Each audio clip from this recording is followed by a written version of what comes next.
Bom, pessoal, tudo bem? Boa tarde. Vamos começar aqui então. Eu tive um probleminha para iniciar, mas enfim. Essa aula, conversei com o Antônio semana passada. Nós chegamos em um acordo de eu começar a dar a teoria dos direitos e garantias fundamentais para vocês. Ele deve também já ter introduzido isso para vocês. E se a gente acabar hoje, na aula que vem a gente começa a revisão para a prova integrada, certo? E, é, mas se não, eu divido a sala em duas partes, tá certo? Bom, vamos começar então. A gente vai trabalhar, como eu falei, né, a teoria geral dos direitos e garantias fundamentais, que é um dos temas que, se eu não me engano, se eu não me engano, não, perdão. Se eu me atrevo a dizer, é o tema mais importante do direito constitucional, certo? Então, quando a gente fala em teoria geral, nós estamos nos referindo ao conjunto, perdão, de noções e classificações, também de distinções que ajudam a entender como os direitos fundamentais funcionam, certo? E o fundamento disso tudo está no próprio, perdão, o fundamento disso está tudo na própria Constituição Federal de 88, né? Que logo no preâmbulo dela, a Constituição ela estabelece que o Estado democrático foi introduzido, perdão, foi instituído para assegurar direitos sociais e individuais, como liberdade, segurança, igualdade de justiça, justiça também, certo? Ou seja, esses direitos estão na base de todo o ordenamento constitucional, certo? Como eu coloquei aqui para vocês, é, né, no preâmbulo estabelece a finalidade do Estado democrático, assegurar exercício dos direitos sociais individuais, a liberdade, a segurança, o bem-estar, o desenvolvimento, a igualdade e a justiça. Correto? Então vamos ir para o tópico 2 já. O desenvolvimento histórico, né? Como eu sempre digo para vocês, quando a gente estuda o direito constitucional para entender uma Constituição, nós temos que entender também o contexto histórico onde ela é instituída, né? Então, uma Constituição como a passada, que foi instituída em um período de ditadura militar no Brasil, certo? Ou como a nossa, né? Um período de não só o pós-guerra, mas também onde o pós após a intervenção militar, certo? Onde os direitos fundamentais foram tratados com uma maior delicadeza, né, de uma forma mais humanitária, certo? Então, esses direitos eles não nascem prontos, certo? Eles foram construídos ao longo da história da humanidade. E a ideia de dignidade e igualdade entre as pessoas foi se formando aos poucos. E um momento que marcou bastante é o cristianismo mesmo, sabe? Eu coloquei aqui para vocês em Galatas, versículo 3, 28, é, é, por exemplo, né, apareceu a ideia de que não há judeu nem grego, homem nem mulher, pois todos são em Cristo, né? Então essa visão é uma visão de igualdade, certo? Li aqui para vocês essa parte, mas é uma visão de igualdade, certo? Ou seja, essa é uma igualdade universal que influenciou o fortalecimento de pensamentos jurídicos modernos, certo? Como destaca Robert Alex, certo? Então, né, voltando, né, desenvolvimento histórico basicamente é entender a Constituição, que ela foi formada graças a diversos acontecimentos ao longo da história da humanidade. E ainda vai existir novas constituições, novas leis, novos tratados que vão seguir o contexto histórico da sociedade, certo? Terminologia. Bom, existem vários nomes para designar esses direitos, né? Direitos humanos, fundamentais, só direitos humanos, direito dos homens, né? Homens, no caso, ser humano mesmo, direitos individuais, direitos públicos, subjetivos e direitos naturais. Mas, tecnicamente, a expressão mais adequada é a liberdade, liberdades públicas em sentido amplo, né? Porque abrange três dimensões: a civil, a política e a econômica social, certo? Então, é, por quê? Né? A civil, eu coloquei para vocês, direitos da pessoa humana. Exemplo, direito à vida. Liberdade individual, certo? Ela é ligada aos direitos da pessoa humana mesmo, né? Civil, direito das pessoas humanas. Direito à vida, a gente não precisa nem. Mas o primeiro direito que o ser humano tem após nascer ou no ventre da mãe é, o direito à vida, certo? A política, isso é direitos de participação democrática, isso tem uma relação, né, tem relacionamento com é, a participação democrática, né, direito ao voto, né, o direito ao voto das mulheres, por exemplo.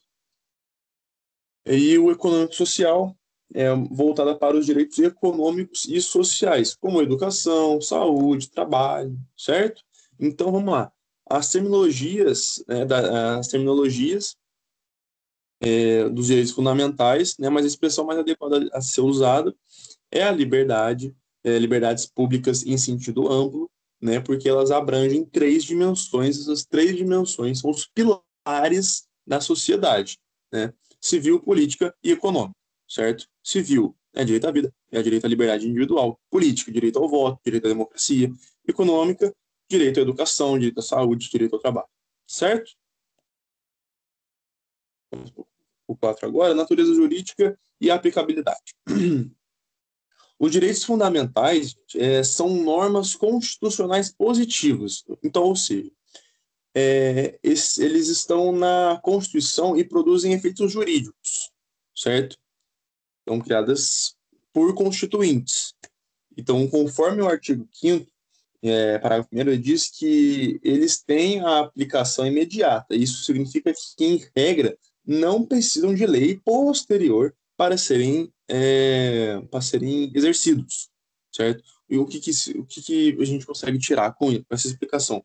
Elas são direitos que você não precisa explicar o porquê existem, eles são óbvios, certo? São óbvios. Direito à vida. Lógico que tem direito à vida. Né? Todo mundo tem direito à vida. Né? Mas, ó, atenção a isso. Muitos desses direitos de eficácia são de eficácia contida, ou seja, a Constituição ela permite que uma lei posterior limite ou regulamente seu exercício. O exemplo disso é a liberdade de profissão, certo? Tudo bem. Como eu falei aqui, né, tem um dos pilares, né, uma das dimensões da liberdade pública é a econômico-social, né, que tem como isso o direito do trabalho. De trabalho e profissão, correto? Por que isso? O que significa isso que eu acabei de dizer? Sobre a Constituição ela permite que uma lei posterior limite e regulamente esse seu exercício de alguns dessas normas, né? Porque depende muito, certo? Depende muito, ainda mais nessa parte da liberdade de profissão que eu coloquei para vocês aqui. Liberdade de profissão, gente, por que tem que ser limitada, né? Limitada não, perdão, ela tem que ter uma lei que a defina, né? Uma lei posterior que limite ou regulamente o seu exercício. Porque qualquer um pode chamar qualquer coisa de trabalho, né? Eu posso vender droga e falar que eu trabalho. Olha, meu, estou exercendo meu direito aqui. Deixa eu arrumar o microfone. Opa.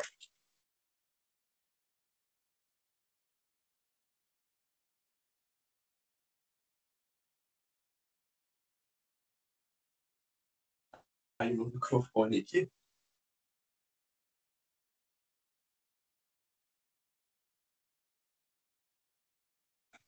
Deixa eu só arrumar aqui rapidinho.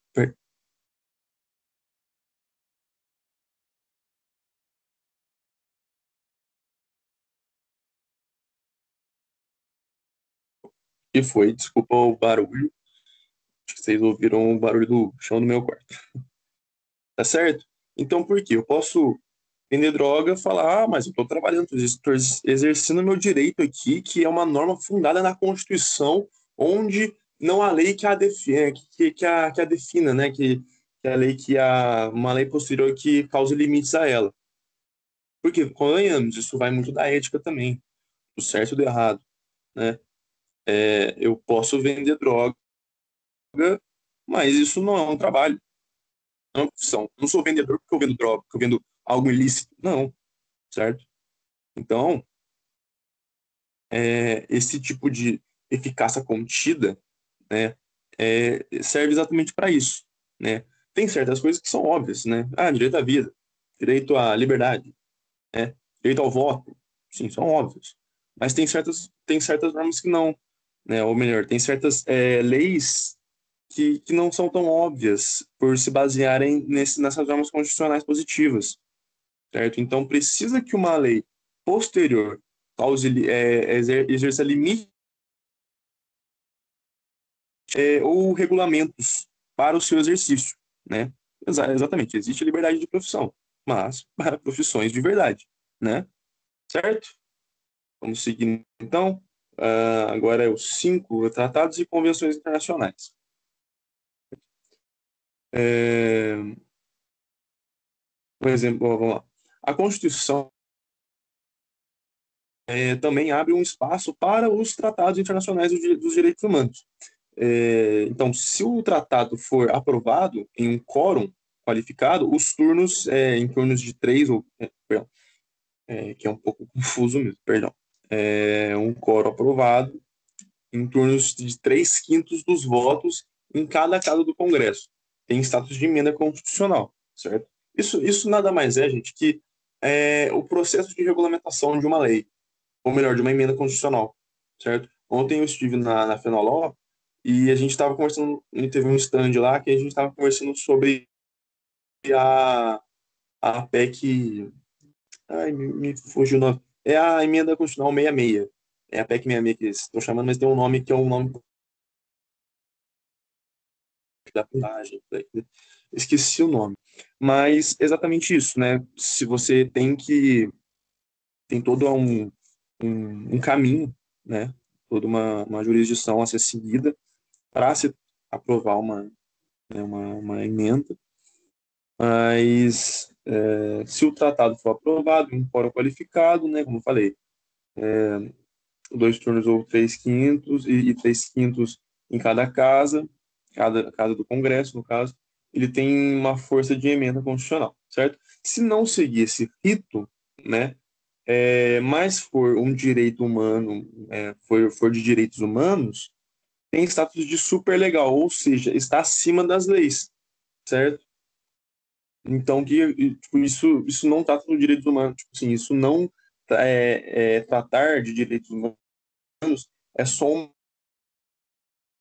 infraconstitucional comum, certo? Então vamos lá, vamos ver se está mais certinho então.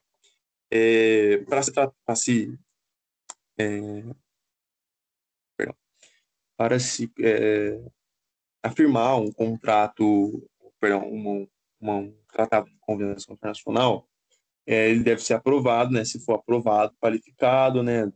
Como eu falei, tem todo esse rito, mas se for algo relacionado aos direitos humanos, ele tem status super legal, né, supralegal, ou seja, está acima das leis e não segue esse rito que eu falei para vocês, de 2 turnos por 3/5 de votos, dos votos em casa de Congresso, certo? Por quê? Porque, como eu falei, é um direito humano, é um direito que está acima de todas as leis, todas as constituições estão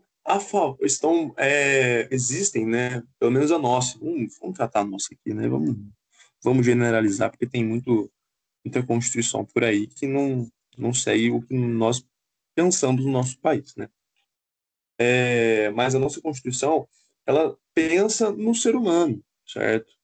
Por isso que ela é chamada de Constituição cidadã, né? Ela tem um fundamento maior nos direitos humanos, tá certo? Se por isso ter um fundamento de direito humano e essa lei for relacionada aos direitos humanos, ela ganha um status super legal ou seja, ela está acima das leis. Caso contrário, né, não verse, se não versarem sobre os direitos humanos, tem status infraconstitucional, equivalente a uma lei ordinária, certo? Tá.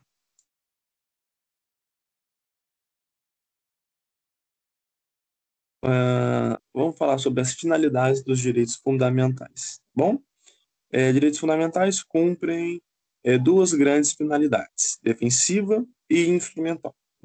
Vou falar um pouquinho delas para vocês, tá certo? Esses direitos têm duas funções principais que a gente falou aqui, né?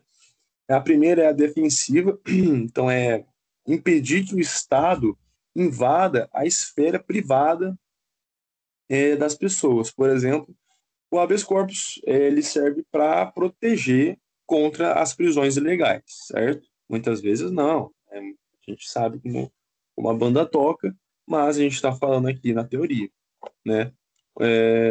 Então, isso seria a defensiva. A gente impedir o Estado que eles não, perdão, eles não invadam a esfera privada das pessoas, certo? No que abrange seus direitos e garantias fundamentais, tá bom? Direito à liberdade, né? Como a gente já sabe. Já a segunda, né, instrumental, ela fornece princípios e mecanismos que organizam a vida jurídica, como a legitimidade e o devido processo legal, né? Então, se consagram princípios e fornecem mecanismos de tutela judicial, judicial. Oh, meu Deus, judicial. Judicial, oh, meu cara. Vamos lá, judicial, né? É, Então, elas podem invocar para exigir prestações sociais, proteção contra terceiros, tutela contra a discriminação, certo? Então, é como se, em outras palavras, essas finalidades seriam como a sociedade dizendo para o Estado: Estado, faça. Estado, me proteja. Estado, puna quem me discrimina, certo? Então, essas invocações aqui que a gente colocou aqui, né? A prestação social, prestação contra terceiros de tutela de discriminação, é lembrar disso, né? É lembrar que a primeira é chegar e falar: Estado, faça, né? Faça para mim, me dê saúde, me dê educação, me dê moradia. Já a proteção contra terceiros é: Estado, me proteja, me dê segurança, né? Proteja meu domicílio, minha casa, proteja a minha vizinhança, meu bairro, né? Já a tutela contra a discriminação é você dizer para o Estado: Estado, puna quem me discrimina, certo? Eu sofri um preconceito, puna essa pessoa, leve essa pessoa à justiça, certo? É bem facinho lembrar por essa forma um pouco mais informal de se dizer, né? Porque fácil, né? Pô, a gente já remete, né? Ah, nossa, o Estado puna quem me discrimina, não, quem me discrimina. Então, tá, então tutela contra a discriminação, certo? Só um minutinho.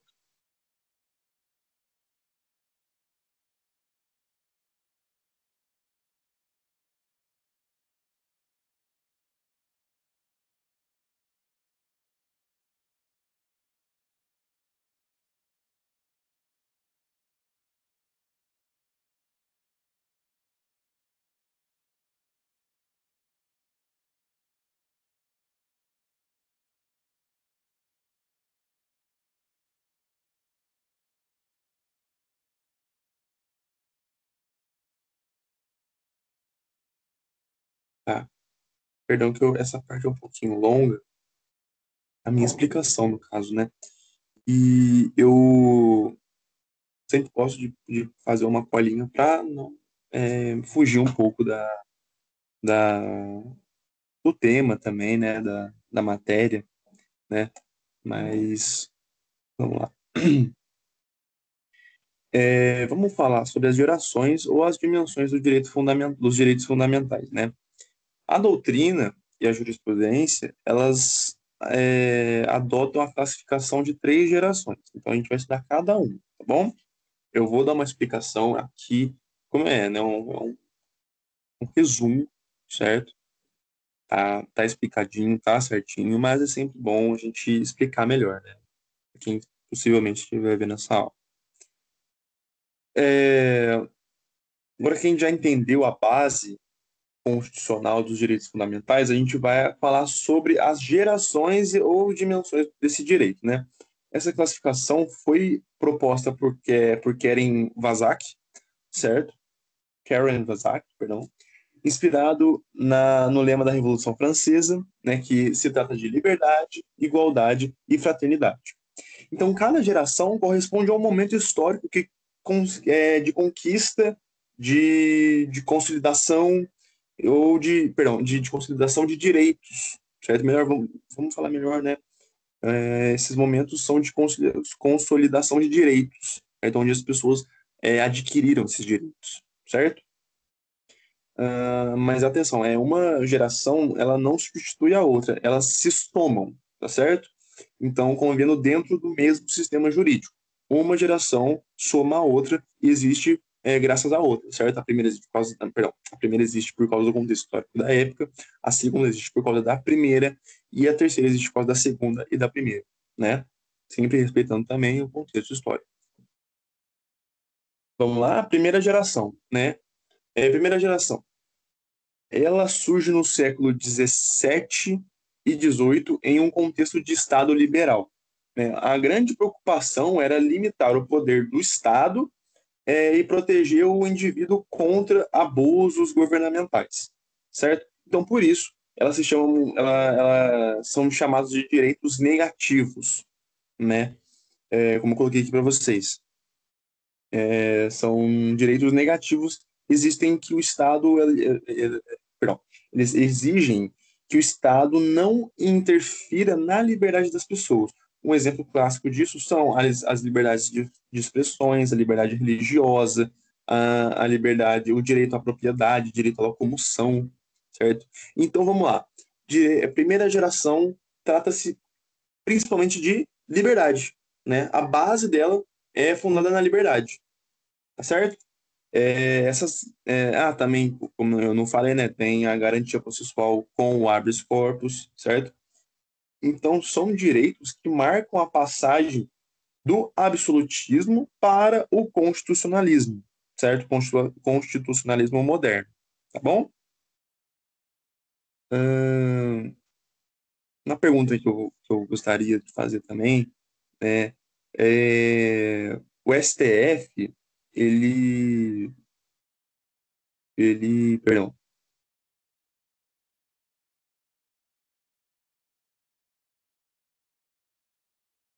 perdão, é, um exemplo atual de um direito de primeira geração sendo discutido na mídia, e também, né, por que não, no STF, né?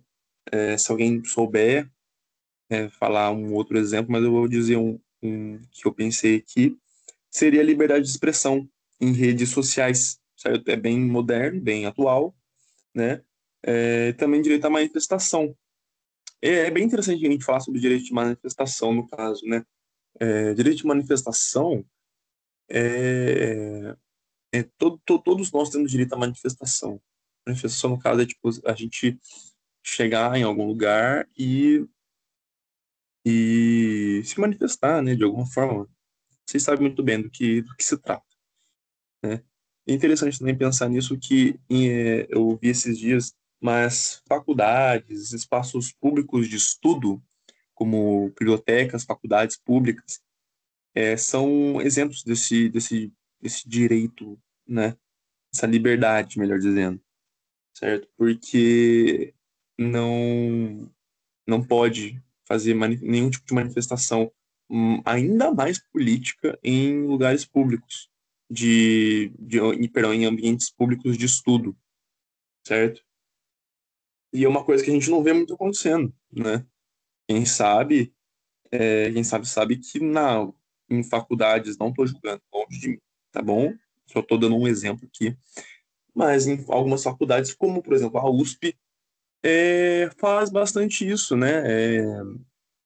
É, tem muitas manifestações, por mais que sejam algumas manifestações que não sejam como parar a rua, de fato, né? Mas são manifestações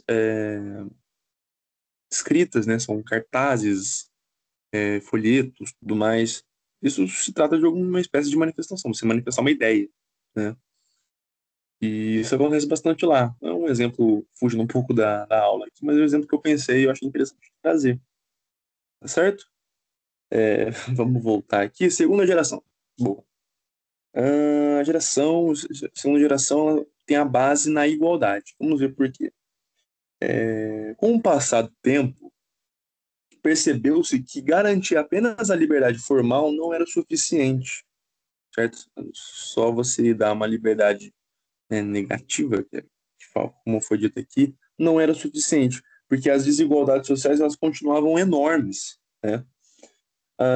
Já a segunda geração, ela então surge no século XIX e XX, perdão, no final do século XIX e no início do século XX, em um contexto de industrialização e surgimento do Estado Social, certo? Então foi aqui que os direitos deixaram de ser apenas negativos e passaram a exigir, perdão, vou formular minha frase.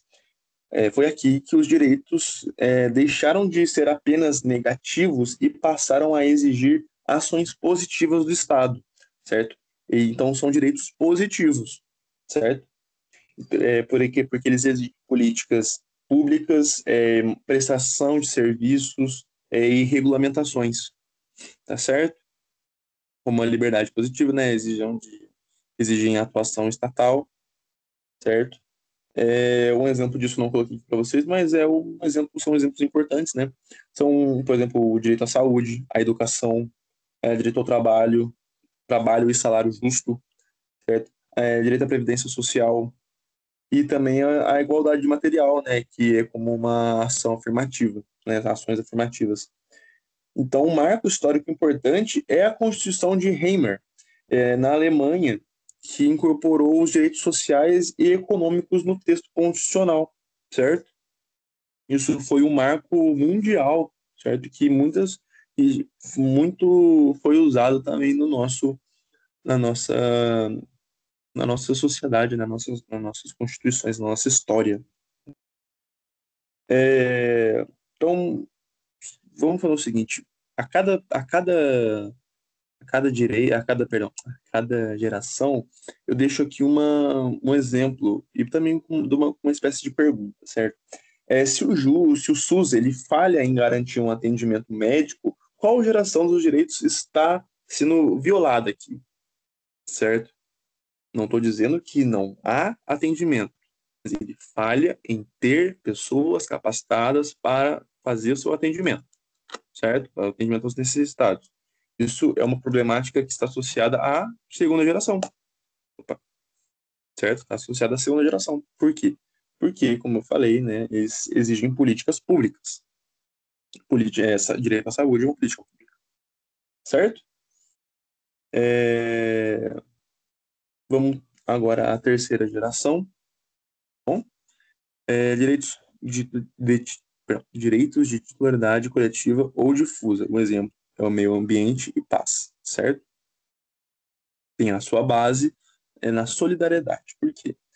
Na segunda metade do século XX, após as guerras mundiais, surgem novos desafios globais, isso, né? Como a degradação ambiental, conflitos armados, a desigualdade entre povos e avanços tecnológicos, certo? É, então, a resposta para isso foi a terceira geração. A terceira geração ela também é chamada ela também é chamada de dimensão da solidariedade ou da fraternidade, certo? Porque aqui os titulares dos direitos não são mais apenas indivíduos, mas também são grupos, né? São grupos, coletividades e a humanidade como um todo, tá certo? Então, são direitos difusos ou coletivos que exigem uma cooperação do Estado da sociedade civil e também muitas vezes da comunidade internacional, certo? Então, porque solidariedade e fraternidade, porque abrange o todo, né? O Estado tem que ter uma espécie de colaboração, de cooperação, né? A sociedade civil tem que ter uma espécie de cooperação também, né? E também a comunidade internacional, a sociedade como um todo, a sociedade humana, certo? Faz parte da terceira geração. Certo? Então, exemplos, né? Direito ao meio ambiente, é, ao ecossistema equilibrado, né? Direito à paz, direito ao desenvolvimento, direito à comunicação e informação, direito dos consumidores também, né? Eu trabalhei um pouquinho no Procon, tive um acesso ao direito dos consumidores e ao estudar e descobrir, né, que se tratava de um ato da terceira geração, foi bem interessante, né? Porque para pensar, os consumidores, né, ter esse direito para os consumidores, para aqueles que compram e vendem, né, é bem interessante, na verdade, né? E esses direitos, eles ultrapassam fronteiras e eles dependem de uma atuação solidária para a sua eficácia, certo? Por isso que chamam de solidariedade. Tá certo? Então vamos lá. Um último check-up aqui. Primeira geração, entre o século 17 e 18, certo? Foi aí que começaram os direitos à liberdade, certo? Porém, são liberdades negativas, né? Mas tem a sua base na liberdade. Depois, da segunda geração, foram aí começaram a surgir os direitos positivos, né? Ou seja, de políticas públicas, a implementação de políticas públicas, como o direito à saúde, né? Então, foi a base dele é a igualdade. E o terceiro, a terceira geração, né? Surgiu depois, no final do século XX, nos meados do século XX, perdão, depois das guerras mundiais, aonde a sociedade em si, né, mundial, enfrentava conflitos armados, degradação do meio ambiente, então surgiu a terceira geração num âmbito de solidariedade, né, onde a comunidade em si, né, elas devem ter uma atuação solidária para a sua eficácia, certo? E esses direitos, eles ultrapassam fronteiras, eles são para o mundo inteiro, certo? O mundo inteiro tem esse direito a ser a terceira geração e deve ter a sua parcela de parte também, né? Perdão, a sua parcela de contribuição, né? Para ele também, certo? Coloquei aqui para vocês é, sobre o STF, né? Ressalta que esses direitos são inause, ine, não, caramba, inexauríveis, desculpa, ou seja, eles estão em constante, uma constante expansão e não se esgotam historicamente, certo? Então a gente consegue ver, ó, é importante destacar que nessas gerações elas coexistem na Constituição de 88. Ela reúne direitos civis e políticos da primeira geração, sociais da segunda geração, e de coletividade e difusos da terceira geração, tornando-se uma constituição abrangente, perdão, e compromissória, certo? Como eu falei, que o STF ele reforçou essa ideia ao afirmar que as gerações elas representam um momento importante na evolução dos direitos humanos e que eles têm um caráter inexaurível, é, ines, meu, isso é difícil essa palavra, inexaurível. Ou seja, eles sempre podem surgir novas dimensões conforme a sociedade evolui, certo? Interessante a gente perceber isso, porque por mais que tenha perdão, as gerações, as dimensões, elas tenham suas bases em contextos históricos, elas não acabaram por aí, certo? Podem acontecer outros surgimentos, acontecimentos da sociedade que afetem essas dimensões, tá certo? Bom, é uma explicação um pouco mais chatinha, né? Mas era necessário. Certo, gente? Vamos para o 8. Deixa eu só tomar uma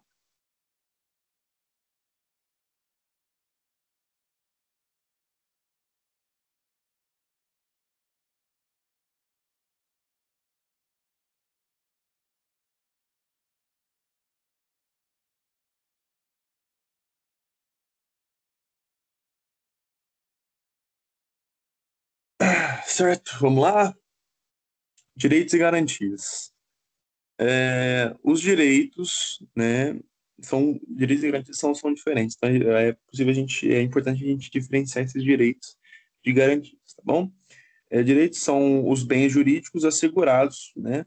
Por exemplo, são assegurados aos indivíduos, né? Por exemplo, o direito à liberdade, o direito à liberdade de locomoção, liberdade em si, tá bom?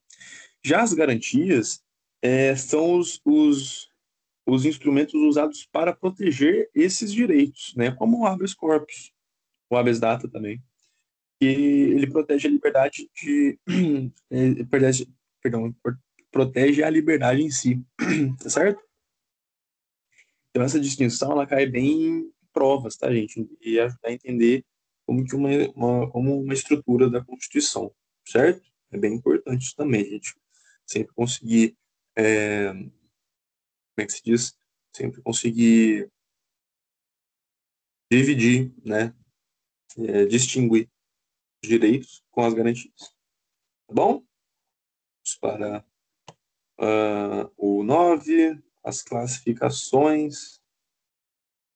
Ai, ai. Tá. As classificações, né? Os direitos e garantias fundamentais são sistematizados na Constituição de 88 em 5 grupos, né? São 5 classificações aqui. Direitos individuais e coletivos, direitos sociais, direitos de nacionalidade, direitos públicos e direitos do partido político. Tá certo? Isso vai. Isso significa, na verdade, né? Que a Constituição, né, ao ser criada e garantir esses direitos fundamentais, ela divide em grupos, certo? Esses direitos, tá? Então, eu coloquei aqui os artigos certinho, tá bom? Se alguém quiser tiver interesse de lê-los, né? Não acredito que ninguém vai ler todos por livre e espontânea vontade, mas tá separadinho aqui, tá bom? Até onde começa, certo? Destinatários e os destinatários de direito fundamental, tá? Então, quem são os destinatários dos direitos fundamentais, né? Direitos, né, os destinatários de direito é um executivo, são os 3 poderes, né? O executivo, o legislativo e judiciário. Eles são obrigados a respeitar as garantias dos direitos, certo? Esses 3 poderes, vocês vão ver bastante também isso em PGP, e eu não sei se vocês já estão tendo com a professora Luísa, certo? Ou também com o professor Antônio. Mas esses 3 direitos, eles asseguram os nossos direitos como cidadãos brasileiros, certo? E um depende do outro. Na verdade, um foi criado para supervisionar o outro, certo? O executivo foi criado e o legislativo foi criado para ficar de olho, para supervisionar o executivo, certo? Dessa forma, o judiciário foi, foi criado para supervisionar os dois, certo? Porém, cada um desses poderes tem os seus interesses, né? Ainda mais seus interesses políticos e sociais, tá bom? Mas depois isso é para total, né? Então, são os destinatários de direito, são os 3 poderes, certo? Eles são obrigados a respeitar e garantir os direitos fundamentais. Já os indiretos, né? Os diretos e os indiretos, perdão, eu falei direitos, desculpa. Destinatários diretos e destinatários indiretos. Os diretos são os 3 poderes, eles que garantem e respeitam os direitos fundamentais. Já os destinatários indiretos são os cidadãos, as pessoas físicas e jurídicas, nacionais e estrangeiros, que são os titulares dos direitos, tá certo? Então, é isso. Direto são quem garante esses direitos para a gente. E os indiretos somos nós, somos o povo que recebe esses direitos, né? É, no caso de estrangeiros, coloquei aqui para vocês, A Constituição Federal, ela garante os direitos aos brasileiros e estrangeiros residentes, né? Então, o STF ele aplicou para também abranger os estrangeiros em transição, respeitando a soberania nacional, né? Os apátridas também têm essa proteção. E para as pessoas jurídicas, a proteção é indireta. Então, elas têm direitos fundamentais desde que tenham fins e ilícitos de capacidade jurídica. E é claro que em alguns direitos não se aplicam a ela, não são aplicados a elas, né, como o habeas corpus, certo? As jurídicas aqui, certo? Também as quase jurídicas também, tá? Eficácia e aplicabilidade. A gente vai conseguir terminar a aula. A gente vai conseguir terminar a aula. Que bom. Eficácia e aplicabilidade. É, desculpa. Quando, né, a gente se diz isso, né, é, nem todos os direitos, como eu coloquei aqui para vocês, têm essa eficácia plena, né? Alguns dependem da regulamentação legal, né? Como eu falei para vocês, desculpa, pra você, né? Uma aula particular aqui. A liberdade de profissão, certo? Lá em cima a gente tinha comentado isso, né? Como para você perceber que uma coisa complementa a outra. É, nem todos os direitos têm essa eficácia plena, ou seja, tem leis que os definem, né? Como eu tinha dito para vocês, são leis que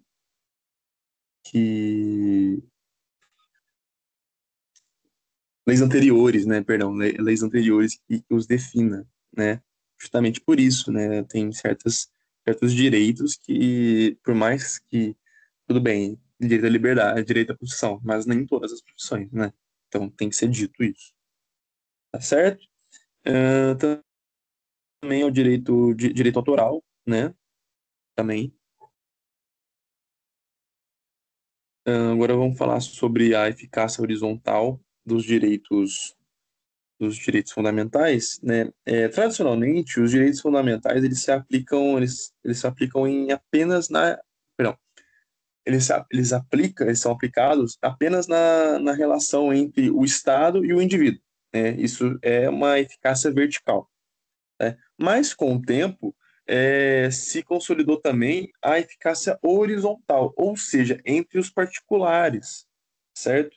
Isso quer dizer que um particular também pode violar direitos fundamentais de outro particular. A teoria nacional na Alemanha e foi adotada pelo STF, certo? É, existem outras, perdão, existem quatro formas de eficácia desse tipo de eficácia, né? A direta, e, é, a irradita, desculpa, irradiante, perdão, a mediata positiva e a mediada negativa, tá bom? E o STF já aplicou essa teoria em vários casos, como no Estatuto Discriminatório de Empresas ou revistas intimistas. Perdão, perdão, em revistas íntimas e legais, certo? Um exemplo que eu trouxe para vocês, né?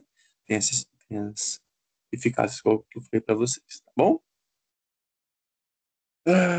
Agora falando sobre a harmonização dos interesses, né? Quando os direitos fundamentais eles colidem, por exemplo, quando a liberdade de expressão versus a liberdade de honra, a liberdade de honra, o jogador ele precisa harmonizar esses interesses, né? Então ele faz isso por meio de dois instrumentos.